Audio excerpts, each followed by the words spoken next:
এখন দেখবেন ব্যবসা বাণিজ্য নিয়ে পর্যালোচনা ও বিশ্লেষণ ভিত্তিক সেগমেন্ট বিস্টক, যেখানে থাকছেন একজন বিশিষ্ট ব্যাংকার।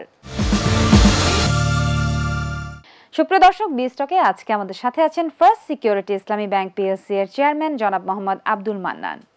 স্যার, স্বাগত আপনাকে আমাদের এই আয়োজনে। শুরুতেই জানতে চাইব, বর্তমানে ব্যাংক সংস্কারের ফলে গ্রাহকগণ সমস্যার সম্মুখীন হচ্ছেন, এর থেকে উত্তরণের উপায় কি? অন্ধকার পেরিয়ে বর্তমান অবস্থায় আমরা এসেছি। অন্ধকার যত গাঢ় হয়, সূর্য ওঠার সম্ভাবনা তত বাড়ে। এই মুহূর্তে একদিকে যেমন কিছু সংকট দেখছেন, আরেক দিকে সংস্কার দেখছেন। সংকট এবং সংস্কার পাশাপাশি চলছে। ব্যাংকিং খাতের সংস্কারের জন্য অনেকগুলি উদ্যোগ নেওয়া হয়েছে। অতীতে যে ভুলের কারণে আজকে গ্রাহকদের আস্থার সংকটের কথা বলেন, কিংবা আপনার এই যে জনগণের অর্থের যে আপনার অর্থ পাচার হয়ে যাওয়া, অর্থ ব্যাহত হয়ে যাওয়া, অর্থ যেই কাজে লাগানোর কথা সেই কাজে না লাগিয়ে বিরাট সামগ্রী খাতে ব্যবহার করা, আমাদের জাতিকে নব উদ্যমে এগিয়ে নিতে পারি। স্বাধীনভাবে আমরা যাতে আমাদের নিজেদের উন্নয়নের যাত্রায় স্বাধীনভাবে শুধু কথা বলবো না, স্বাধীনভাবে শুধু ভোটাধিকার প্রয়োগ করব না, স্বাধীনভাবে আমরা উদ্যোগ গ্রহণ করে যাতে নাকি উন্নয়নের যাত্রায় আমরা সবাই স্বাধীনভাবে অংশগ্রহণ করতে পারি, সেই ধরনের একটা অবস্থার জন্য অপেক্ষা করছি। আমি ব্যয়ের ভাইস চেয়ারম্যান হিসাবে কিংবা অন্য যে সমস্ত ফোরামের সাথে আমি যুক্ত আছি, সেই সকল ফোরামের মাধ্যমে আমি চেষ্টা করব যাতে গোটা ব্যাংকিং সেক্টর নিয়ে, শুধু আমার ব্যাংক না, গোটা ব্যাংকিং সেক্টর নিয়ে বাংলাদেশের অসহায় জনগণের, বঞ্চিত জনগণের, মজলুম জনগণের পাশে আমরা দাঁড়াতে পারি ইনশাআল্লাহ। দেশের বেশিরভাগ ব্যাংক আর্থিক স্বচ্ছতা, জবাবদিহিতা ও সুশাসনের অভাবে সংকটে রয়েছে, এর থেকে বের হওয়ার উপায় কি? গত 15-16 বছরে এই দেশে সকল পর্যায়ে সুশাসনের ঘাটতি দেখা দেওয়ার কারণেই আজকে ছাত্ররা বুকে রক্ত ঢেলে দিয়ে একটা বিপ্লব সম্পন্ন করতে বাধ্য হয়েছে। আমরা হচ্ছে সেই বিপ্লবের ফসল।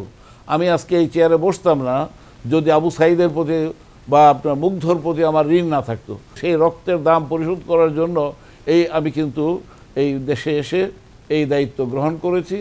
এবং আমরা ব্যাংকিং সেক্টরের যে সমস্ত কারণে এই ধরনের অবস্থা সৃষ্টি হয়, সেই অবস্থা নিয়ে আমি আসার পরেই শুধু এই ব্যাংকের চেয়ারম্যান করা হয়নি, আপনারা জানেন, বাংলাদেশ অ্যাসোসিয়েশন অফ ব্যাংকসের আমাকে ভাইস চেয়ারম্যান করা হয়েছে।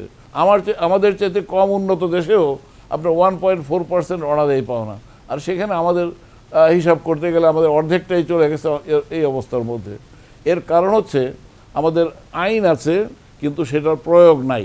আমরা আইন এবং প্রয়োগ, আইনকে আরও শক্তিশালী করতে হবে, সুদৃঢ় ভিত্তি দাঁড় করাতে হবে।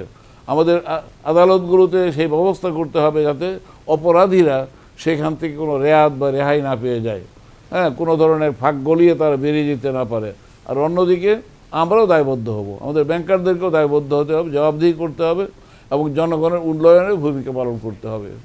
ব্যাংকের প্রধান দুটি কাজ হচ্ছে আমানত সংগ্রহ ও বিনিয়োগ বিতরণ। এই ক্ষেত্রে গ্রাহকদের আস্থা ও আমানত সংরক্ষণে আপনাদের বর্তমান পদক্ষেপ এবং পরিকল্পনা কি? যে 10,000 কোটি টাকার যদি আপনি ক্যাশ ওয়াকফ মডেল একটা ব্যাংকে তৈরি করতে পারেন, এর থেকে আমি প্রায় 1,000 কোটি টাকা বা 900 কোটি টাকা, যদি যেই রেটই হোক না কেন, 800-900 কোটি টাকা আমি প্রতি বছর অতি দরিদ্র মানুষের জন্য, শিক্ষার জন্য, তাদের চিকিৎসার জন্য, তাদের লেখাপড়ার জন্য বা তাদের খাদ্যের জন্য, তাদের বেসিক নিড যেগুলো, সেগুলো ফুলফিল করার জন্য আমরা ব্যয় করতে পারবো। এবং ব্যাংক যদি এই ধরনের দায়িত্বশীল ভূমিকা পালন করে, তাহলে ব্যাংকিং ইন্ডাস্ট্রি যথার্থই জনকল্যাণমুখী হবে।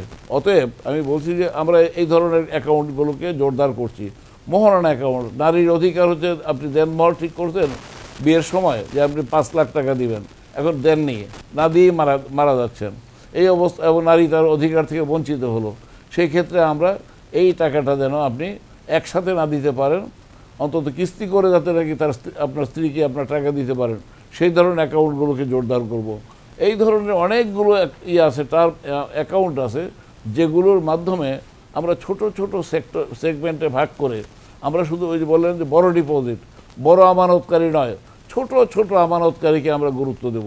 100 টাকা 500 টাকা যেটাকে বালিশের নিচে আসে, সেটা যদি আমি ব্যাংকে আনি, এটা দিয়ে শিল্প কারখানা গড়ে উঠবে, গরিব মানুষের জন্য বিভিন্ন কর্মসংস্থান হবে, লক্ষ লক্ষ উদ্যোক্তা আমরা তৈরি করতে পারবো এবং এর মাধ্যমে বাংলাদেশ ঘুরে দাঁড়াবে ইনশাআল্লাহ। বর্তমান বাংলাদেশ একটি তারুণ্য নির্ভর দেশ। এই বিশাল তরুণ জনগোষ্ঠীকে ব্যাংকিং খাতের আওতায় নিয়ে আসার জন্য আপনার মতামত কি? আমি তরুণ সহকর্মীদেরকে সবসময় আমার পাশে দেখতে চাই এবং তাদের কাছ থেকে আমি অনুপ্রেরণা গ্রহণ করি এবং তাদেরকে আমি নিজেও অনুপ্রাণিত করি। আর আমি দেখছি যে আমার এই আইডিয়াটা ভুল না।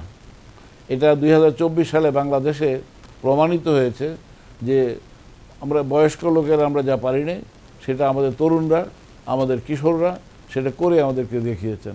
এখন তরুণদের ব্যাপারে আমি অত্যন্ত আশাবাদী যে তাদেরকে যদি সামান্য সুযোগ দেওয়া হয়, তাদেরকে উৎসাহিত করা হয় এবং তাদেরকে গড়ে তোলা হয়, তাদেরকে বিকশিত করা হয়, তাহলে বাংলাদেশ অনেক শক্তি অর্জন করবে। এই জন্য আমরা তরুণদেরকে ভালো তরুণ হিসাবে, যোগ্য তরুণ হিসাবে গড়ে তোলার জন্য আমাদের অনেক স্কিম নিতে, সেই বিষয়গুলোর ব্যাপারে ব্যাংকিং ইন্ডাস্ট্রি সামগ্রিকভাবে অনেক বড় ভূমিকা পালন করতে পারে।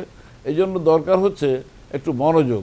আমাদেরকে ব্যাংকারকে শুধুমাত্র গতানুগতিক অর্থে আমানত গ্রহণ করা আর কিছু লোকের কাছে টাকা তুলে দেওয়া এই ধরনের না হয়ে প্রতিটি জায়গায় যেখানে যেখানে আমাদের মানুষেরা অভাবে আছেন, যেখানে যেখানে মানুষেরা পিছিয়ে আছেন, সেই লোকদের দিকে মনোযোগ দিয়ে আমাদেরকে তাদের অবস্থা পরিবর্তনের জন্য কাজ করতে হবে। স্যার, অসংখ্য ধন্যবাদ আপনাকে আমাদেরকে সময় দেওয়ার জন্য। এই ছিল আজকের আয়োজন। দেখছিলেন EXIM bank business point, powered by Pubali bank PLC. সাথে ছিলাম আমি তাসনুভা মোহনা। সুপ্রিয় দর্শক, সামনের সপ্তাহে নতুন নতুন ব্যবসায়িক খবরাখবর নিয়ে আবারও দেখা হবে এটিএন বাংলার পর্দায়। ভালো থাকুন, সুস্থ থাকুন, আল্লাহ হাফেজ।